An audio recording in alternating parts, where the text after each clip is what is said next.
Bien, on se retrouve pour une nouvelle vidéo du minimum de survie grammaticale, c'est la vidéo numéro 19 et ça concerne les verbes ser et estar, c'est-à-dire deux verbes qui signifient la même chose, deux verbes qui signifient être.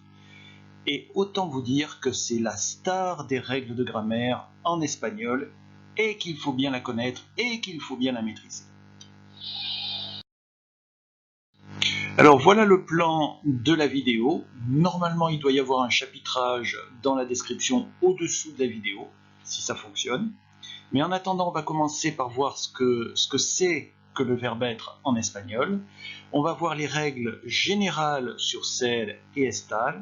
Ensuite, les règles générales, ce qu'elles impliquent dans le vocabulaire, parce qu'on peut sous-entendre un certain nombre de choses grâce à ces règles générales. Ensuite, on verra comment on utilise le verbe ser et le verbe estar lorsqu'ils sont suivis du participe passé.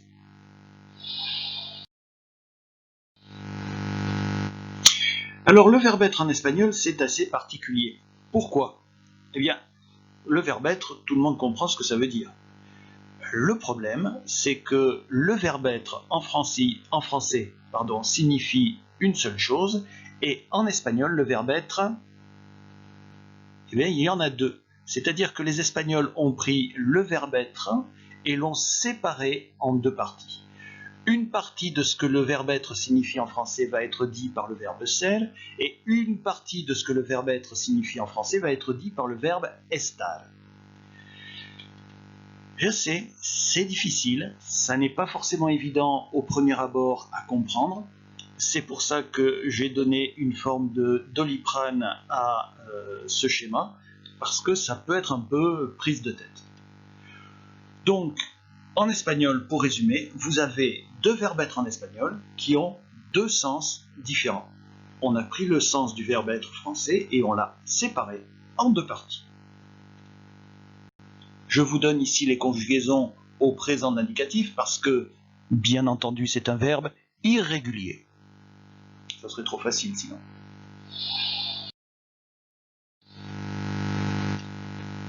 Alors, les règles générales. Donc, vous voyez comment ça fonctionne. Hein. De ce côté à gauche, vous allez avoir tout ce qui concerne le verbe ser, et à droite, vous allez avoir tout ce qui concerne le verbe estar. Je vous donne deux exemples, deux phrases différentes. La première, el cielo es azul, signifie le ciel est bleu. La deuxième phrase qui se dit el cielo está azul signifie le ciel est bleu. Les deux phrases signifient en français apparemment la même chose. Et pourtant, en espagnol, vous avez deux phrases différentes. Pourquoi? Pourquoi est-ce que ces deux phrases ne signifient pas exactement la même chose? Eh bien, on va voir ça tout de suite. Oui, ben ça vient un peu tard, hein. Oui, j'aurais dû l'activer avant ça. Alors, le verbe ser est utilisé pour définir le sujet, pour en donner une caractéristique. Donc, quand je dis el cielo es azul, je n'ai même pas besoin de regarder dehors. Je dis que sur la planète Terre, le ciel, par définition, est bleu. C'est sa couleur de base. Par contre, quand j'utilise le verbe estar, ici, je l'utilise parce que c'est un état momentané. Pour dire cette phrase, je suis obligé de regarder dehors et de vérifier que, actuellement, en ce moment, le ciel est bleu. Donc, si actuellement il n'y a pas de nuages, s'il ne pleut pas, je peux dire el cielo está azul. Donc voilà la différence entre ces deux phrases. Dans les deux cas, le français peut traduire par le ciel est bleu, mais à un moment donné, il va rajouter une précision comme le ciel est bleu en ce moment, par exemple. Si je résume, on peut faire ça avec deux mots simplement. Le verbe ser est utilisé pour définir le sujet, et le verbe estar est utilisé pour quelque chose de momentané. Voilà, aussi simple que ça. Bon, quand je dis aussi simple que ça, il y a d'autres façons d'expliquer la règle sur ser et estar.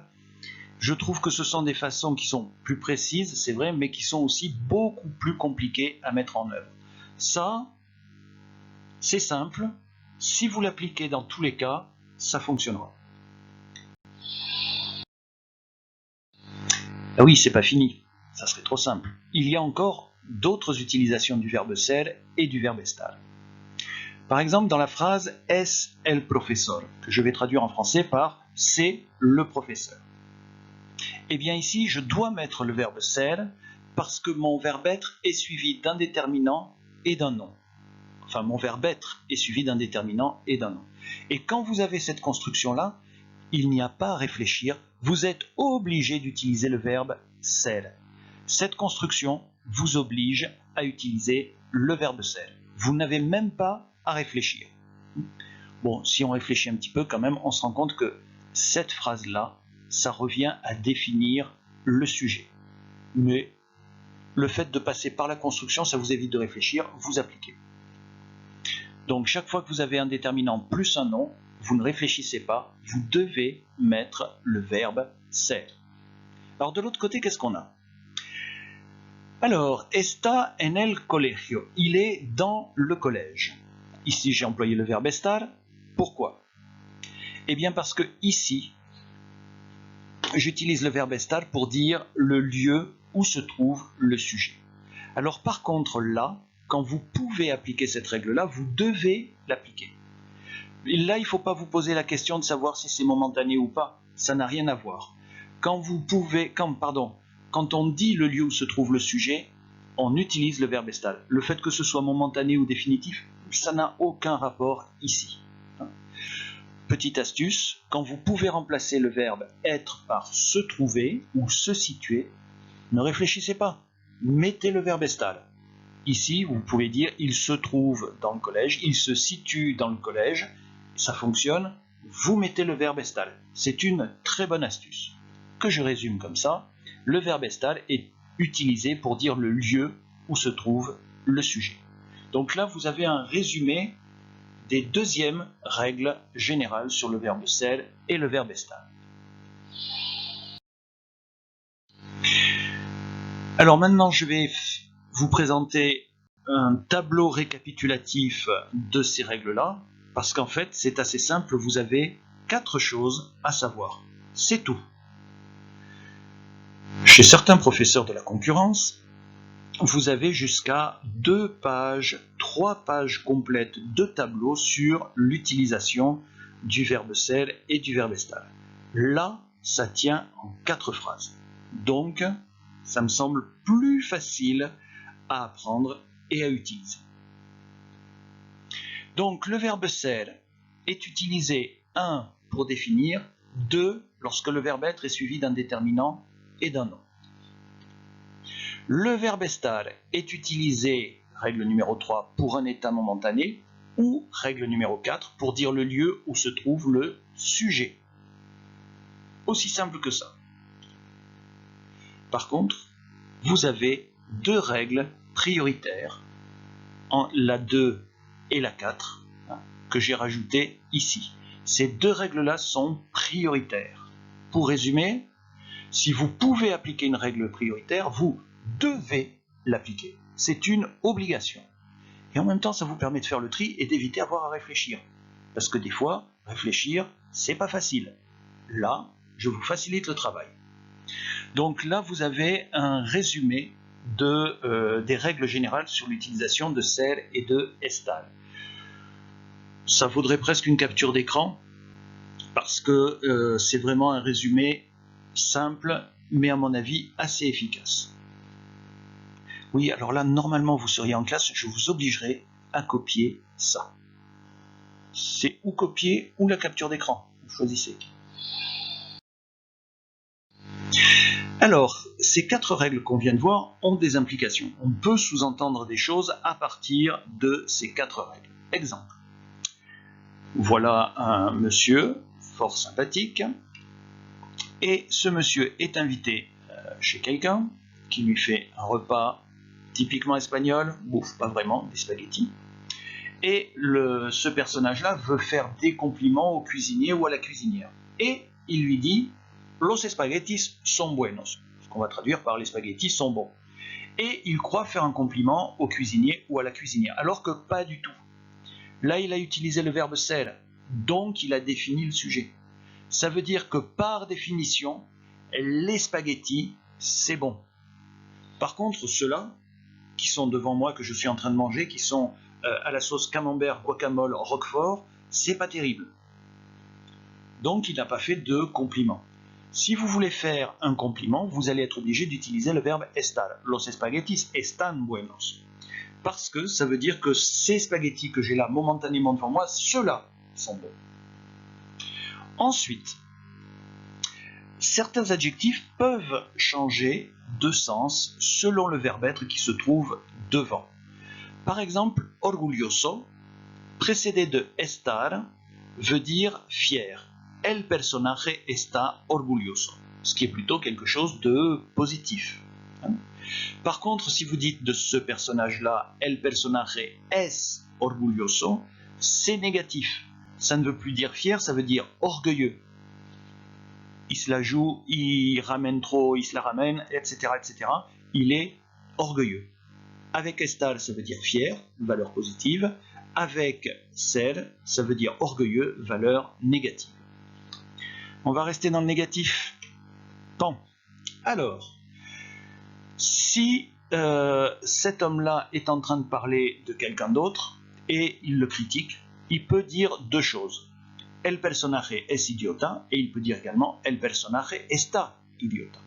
Le français pourrait traduire les deux phrases par le personnage est idiot, le personnage est idiot. Seulement, il y a une nuance. Cette phrase-là, ici, là, est beaucoup plus méchante que cette phrase-là. Pourquoi? Parce que là, en utilisant le verbe ser, on dit que le personnage est idiot par définition. Il est idiot de la naissance jusqu'à la mort. Il est né idiot, il mourra idiot. C'est beaucoup plus méchant. Alors que là, avec le verbe estar, en réalité, on va dire d'un personnage qu'il est idiot, mais momentanément. D'habitude, c'est quelqu'un de plutôt intelligent, hein, vraiment quelqu'un de très très bien, de plutôt intelligent, mais là, en ce moment, je ne sais pas ce qui se passe, mais il est idiot, en ce moment. Donc vous voyez que c'est pas très gentil, mais c'est quand même moins méchant qu'avec le verbe ser.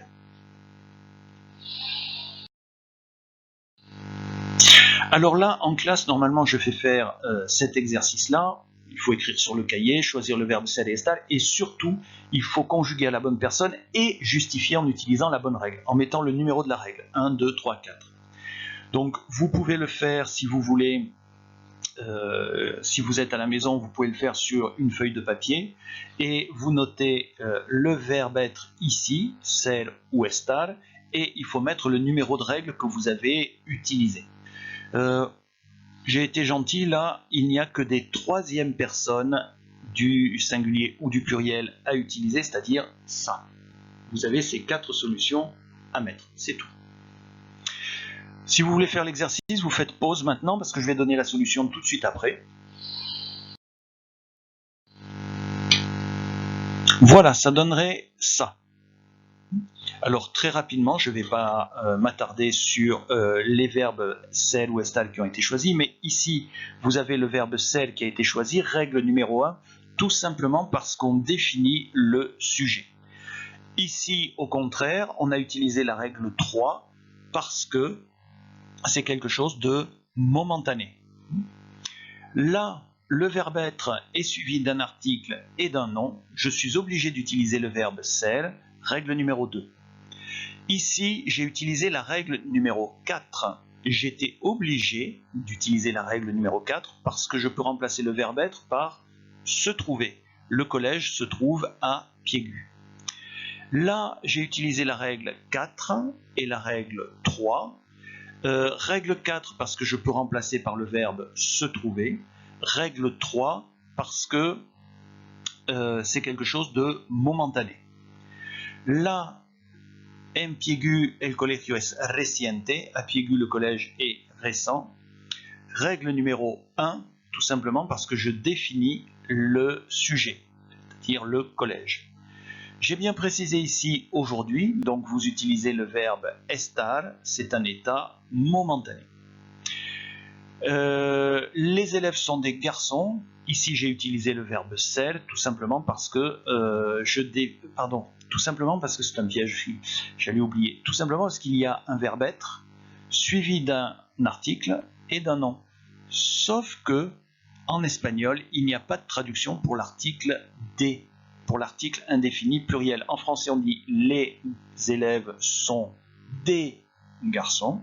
En espagnol, le des n'apparaît pas, mais il faut quand même mettre le verbe ser puisque vous avez verbe être plus article qui ne se voit pas, plus le nom commun.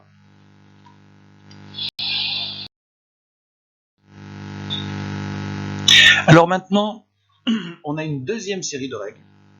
D'une certaine manière et momentanément, vous pouvez oublier tout ce qui précède.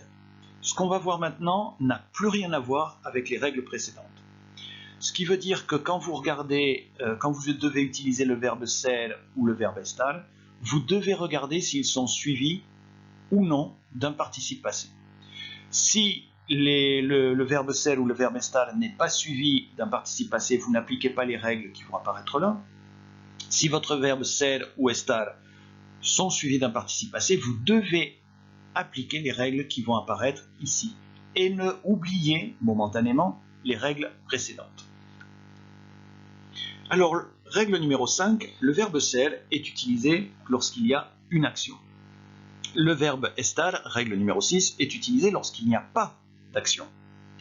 Exemple, la puerta es cerrada. J'ai rajouté por el profe. La porte est fermée par le prof.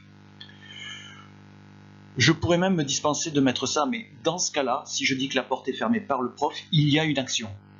Je peux même mettre cette phrase à la voix active et dire le prof ferme la porte. Donc comme il y a une action, je suis obligé d'utiliser le verbe ser. Et le verbe ser ici est suivi d'un participe passé.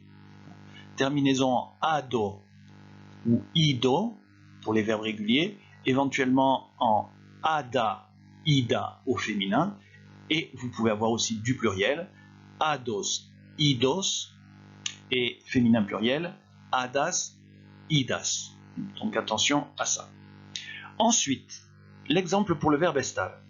Une fois que la porte est fermée, qu'est-ce qui se passe? Il n'y a plus d'action. Et je peux dire la puerta está cerrada. Verbe estar, participe passé. La porte est fermée. Il n'y a aucune action. D'une certaine manière, ça, c'est la conséquence de ça. Voilà. Donc, je récapitule. Verbe ser plus participe passé, c'est une action. Verbe estar plus participe passé, il n'y a pas d'action. Oui, normalement, là aussi, il faudrait que vous copiez sur vos cahiers. Vous n'êtes pas en classe, donc vous êtes tranquille. Alors là, c'est pareil, il y a un petit exercice du même genre. Il faut donner le verbe être et justifier avec le numéro de la règle, donc 5 ou 6. Vous pouvez remarquer ici un participe passé, un participe passé, un participe passé, un autre participe passé, encore un participe passé, toujours un participe passé. Et encore, ici, un petit exercice à part. Bon, je vous aide ou pas? Allez, je vous aide. Là, il y a un participe passé, là, il n'y en a pas. Pourtant, les deux phrases se ressemblent. Et ça, je dis rien. Donc, si vous voulez faire l'exercice, vous faites pause. Moi, je donne maintenant la solution. Donc, j'ai mis en rouge le verbe estar, en violet, je crois, le verbe ser. Estar, parce que il n'y a pas d'action. Le collège est situé à Piégut. Il n'y a pas d'action. Ici, le roi est assassiné par un bandit. Ici, il y a une action. Une action, une action, une action, pas d'action. Alors, vous pouvez voir que ces deux phrases sont en réalité la même phrase. Simplement, vous pouvez choisir de mettre le verbe ser s'il y a une action ou le verbe estar s'il n'y a pas d'action. Ça, il est emprisonné et la conséquence de ça. Et là, vous avez le verbe être et la règle numéro 6, puisque votre verbe être est suivi d'un participe passé et qu'il n'y a pas d'action. Par contre, là, vous ne pouvez plus appliquer la règle 5 ou la règle 6, parce qu'il n'y a pas de participe passé. Donc vous devez appliquer les règles générales, et en particulier la règle numéro 4, puisque vous pouvez remplacer le verbe estar par se trouver, se situer. Qui aigu se trouve en France. Donc attention à ça.